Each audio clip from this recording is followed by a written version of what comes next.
say blood is thicker than water, but I learned the hard way that gold is thicker than blood. My name is Eleanor. For 65 years, my life was defined by one word: sacrifice. When my husband died, leaving me with a mountain of debt and a 5-year-old son, Mark, I didn't collapse. I worked 3 jobs. I scrubbed toilets until my fingernails bled. I skipped meals so Mark could have the best sneakers. I wore the same coat for 10 winters so he could go to college. When Mark married Sarah, I welcomed her with open arms. I gave them my home, the modest 3-bedroom house my husband and I had built with our own sweat. I moved into the small, drafty attic so they could have the master suite. I became their cook, their maid, and eventually the unpaid nanny for my granddaughter Lily. I was happy, or rather, I was content to be used because I thought I was loved. It was a Tuesday, a day that should have been ordinary. We were struggling. Mark had been laid off, and Sarah was complaining about the suffocating poverty of our middle-class life. I had $2 left in my pocket from my sewing gig. I bought a lottery ticket at the gas station, whispering a prayer. Please, just enough to pay off Mark's car. That night, the numbers hit. $85 million. The house exploded in joy. Sarah hugged me, a real tight hug for the first time in years. "Mom, we're saved! You're our hero!" she screamed. Because I loved my son, and because Sarah promised we would be a family empire, I did the unthinkable. I followed their advice to let them claim the prize, to manage the taxes and legalities. I signed the back of that slip of paper, handing over my fortune to them. I didn't want the money. I just wanted them to be happy.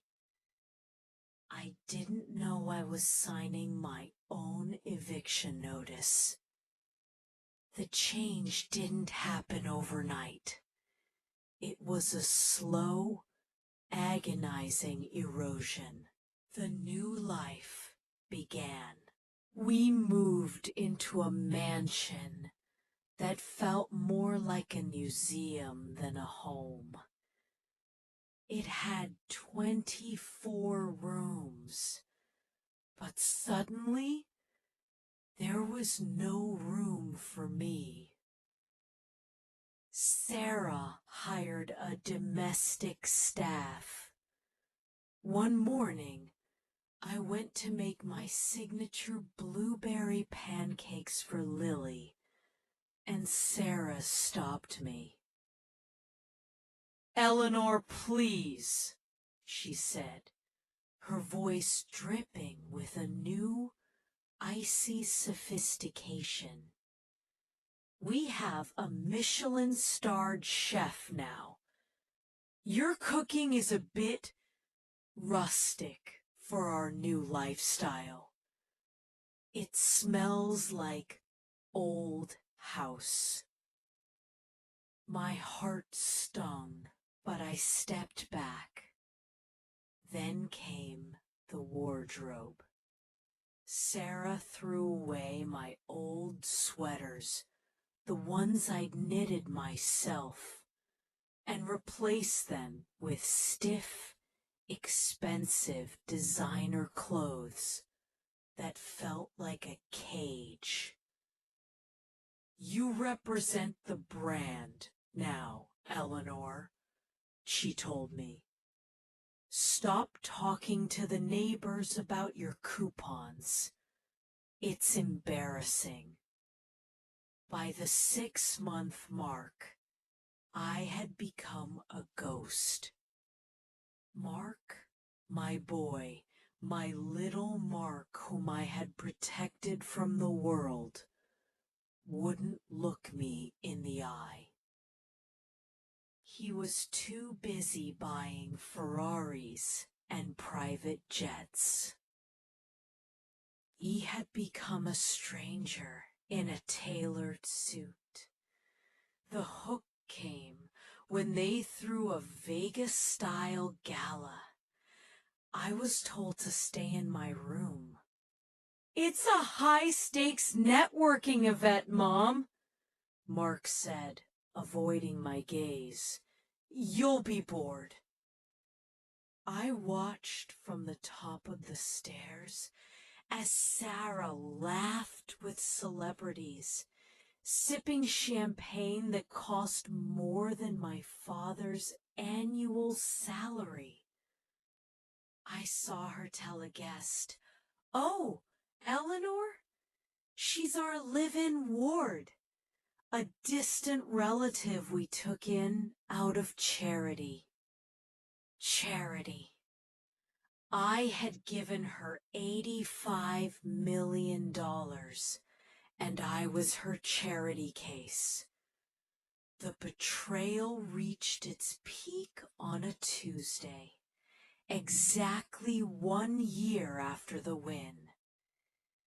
I found my suitcases sitting by the grand marble entrance. They weren't even my good suitcases. They were trash bags. "What is this?" I asked, my voice trembling.